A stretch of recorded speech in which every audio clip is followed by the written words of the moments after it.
Hello and welcome to the NFL OFFseason Podcast. I'm your host here, Louis Deavy, along with a room filled of a hero, Dave Kress. What up, boy? Hey, boss. Thanks for having me. Sure. And we also here have in studio a friend of the podcast, host of the Real Bills Now blog. Go check that out, realbillsnow.blogspot.com, Brendan Haringt. What's going on, Brendan? Nothing much, Lou. All right, cool. So let's get right into this. We are talking some free agency, which comes up in now 10 days. March 11th, free agency opens up. There's been some headlines already, including a team in the NFC East, which we'll get into. The Combine was 2 days ago, so we'll talk about that. And let's get right into that. Jadeveon Clowney ran an impressive 40-time.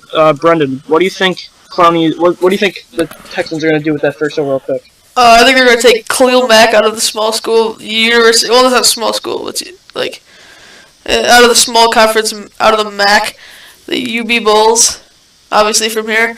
So I think they're going to go with the best guy there. Telling me Mack is the first overall pick? I don't know if they're going. I don't think they're going to take that. I think they're going to trade it away. But I think he should be. What do you think they should do? What do I think they should do? I just answered that question. What will they do? They're probably going to take some quarterback. Which quarterback? Or they might trade it away. They might trade away the pick. Dave, what do you think they're going to do? What Houston's going to do? I think it's pretty obvious. I think they're going to take Jadeveon Clowney, the defensive end of South Carolina. We all knew how great he was going into the Combine. He just helped us stock a little bit running that fast 40. The only thing I didn't like is how he didn't do the rest of the defensive drills, but I don't think that really... So you're saying that he should be picked first because he ran the 40, that's it? I didn't say that. I said... Yes, you did.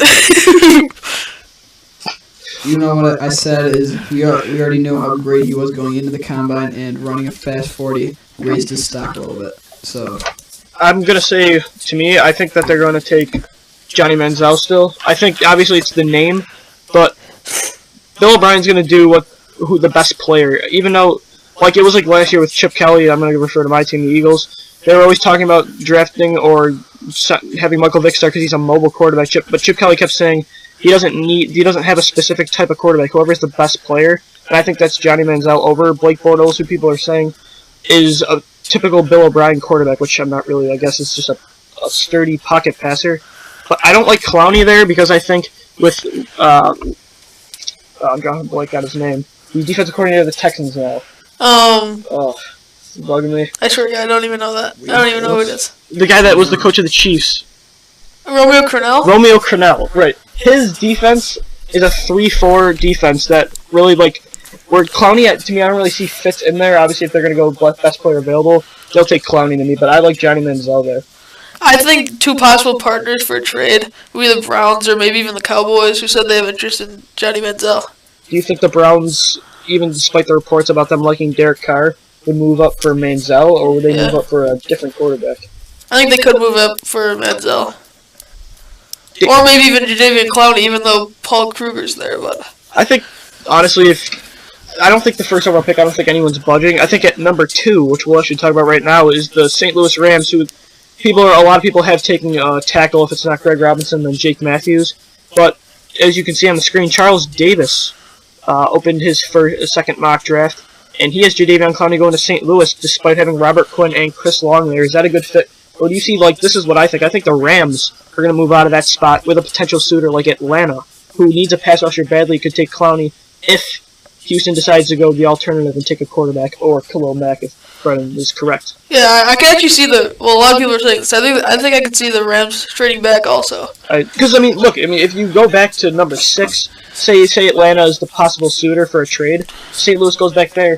The teams that are still looking, that are ahead of them, are probably going to take quarterbacks. They could still get the tackle they want, and probably an extra pick in advance from Atlanta, who desperately needs a pass rusher, but they also need a tackle. Dave, let's talk about that real quick. What is the bigger need, tackle or pass rush for Atlanta? They need both, but which one is the first one they need? Personally, I think the Rams should definitely go with a quarterback, but I'm not going to judge. Alright, you're wrong. They already said they're not taking a quarterback. I said personally I think they should, but Jeff Fisher said that one of the 2 reasons why he went there was because of Sam Bradford. But yeah, I don't see them there. But I really don't think, unless they're trading out to be like a top 5, top 6 pick, I think they should just stay and take the best player available, and a tackle would be good. If Bradford's your guy, you should help him out. Yeah, is there... You got something to say about that, Brendan? I said, who's the best player available, do you think? At their position, if What a position? quarterback goes first at their draft position, if a player goes first, if like a quarterback goes first overall, then Jadeveon Clowney. If not, if I were them, I'd take my favorite tackle, Greg Robinson, out of Auburn. See, I don't like a lot of people are talking about them drafting a receiver. When Les Snead came out and said that they're happy with their young core, they drafted Tavon Austin with the 8th overall pick, trading with the Buffalo Bills to get him. They still have Chris Gibbons. They 2 years ago drafted in the second round Brian Quick out of Appalachian State. So they're still got some young guys to mold as well as Austin Pettis. I just don't think I don't think Clowney would be. I think they'd be best moving back because they can still get their tackle. It's still probably even the one they choose because unless Atlanta's moving up for a tackle, which you never know because last year in Miami, everyone thought was trading up to get Lane Johnson jumping up right in front of Philly. But they took Deion Jordan instead, the outside linebacker out of Oregon. Yeah, that was pretty surprising. I don't like the whole need that just because he's from Oregon, maybe Chip Kelly is going to take him. But that's why, to me, like Houston, Bill O'Brien has ties with Blake Bortles. He played him. He hired a part of the coaching staff who worked with Bortles and UCF. I just like the fit better as Manziel, but I agree. I like the Rams to move back to Atlanta. So yeah, I would actually see the Rams trading back way back to somebody. Can you scroll down a little bit? Yeah. Like teams who went to the playoffs last year, but like aren't going to be as good. Like maybe even like the Jets who are trying to get a good receiver. The Jets might take 2 or 3 receivers in this draft. Why would they move back? Where's any logic in that? Moving way back to the 20s is what you're saying. I think they can get a good trade from someone. Yeah, it would have to be like there's a couple of playoff teams from last year that are close to playoffs who really need some players. Since the pick is probably it'd be a later pick in the first round. They would have to give up more than what Atlanta would have to give up for since it's still a high pick. I think, honestly, I agree with Brendan what he was talking about with the Jets taking 2 receivers. I like them as a potential suitor, Marquise Lee. I think he's if they stay in that position, so true.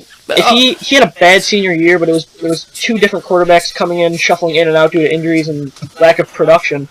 But so his junior year, everyone was saying how good he was. The Bills drafted Robert Woods. People were saying that his teammate Marquise Lee was going to be even better coming out the next season. Then he had a little dip in production, which is why maybe the Jets could get a steal at that 16th pick. Oh, yeah. Because San Antonio's home is going to be released. He's going to be a cap casualty. He's been suffering injuries lately.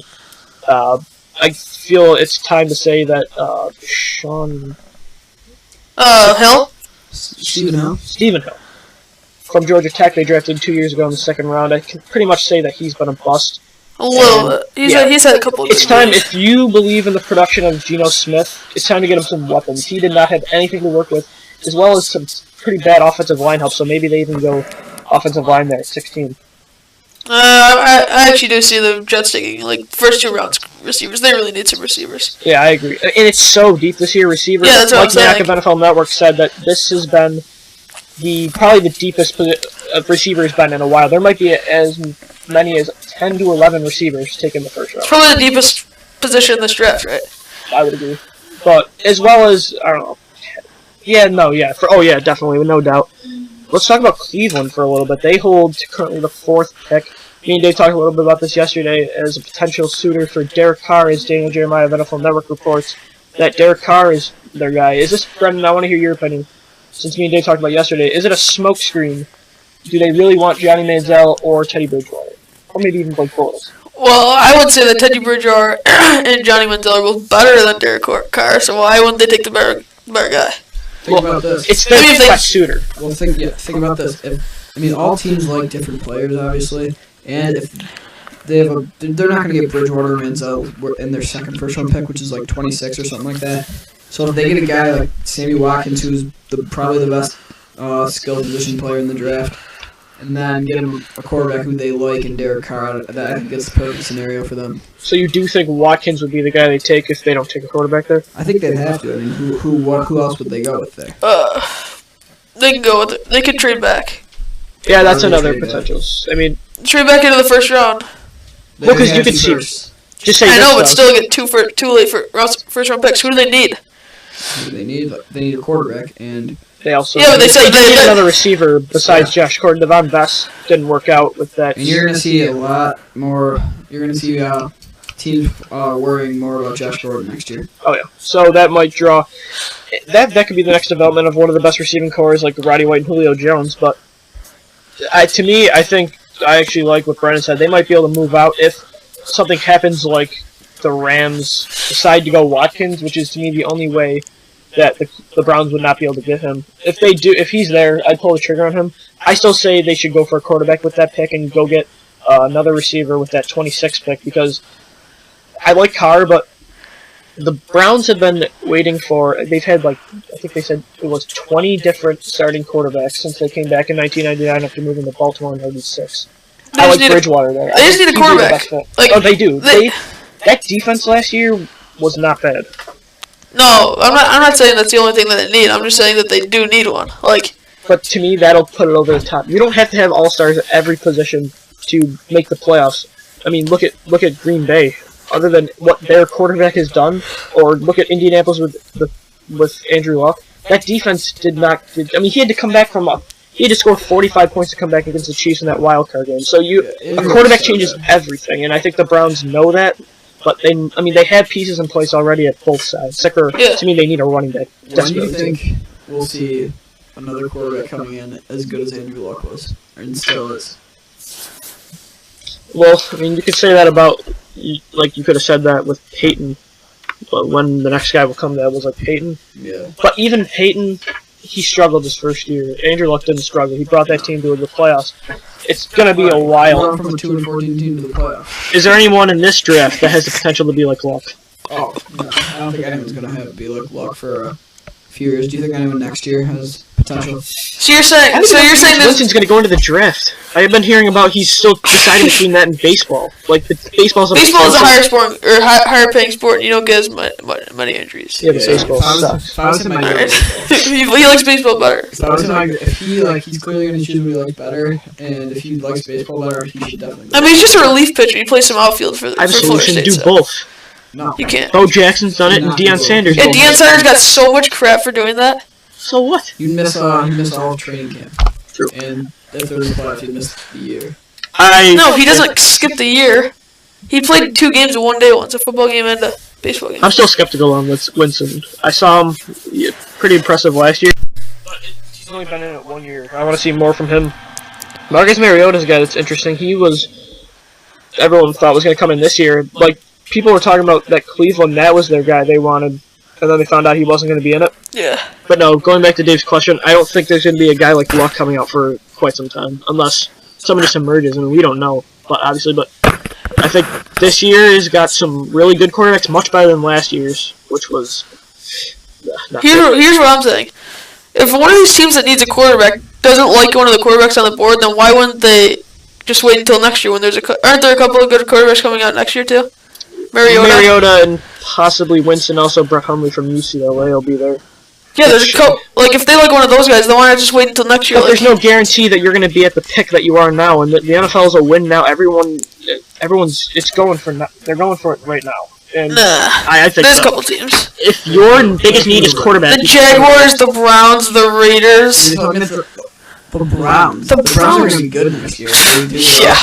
The Browns are going to be good next year. That's the first time I've heard that in, ever. Brian Hoyer took that team to 3-2 before tearing his ACL against Buffalo. Brian Hoyer's not going to play quarterback for them next year. You don't know that. Yes, I do. No, you don't. They're saying they like Brian Hoyer, and why isn't any of these teams going to free? Or why don't any of these teams go into free agency? Because there's nothing in free agency except for Michael Vick, who you know is going to get. There's a couple of good quarterbacks. It's not a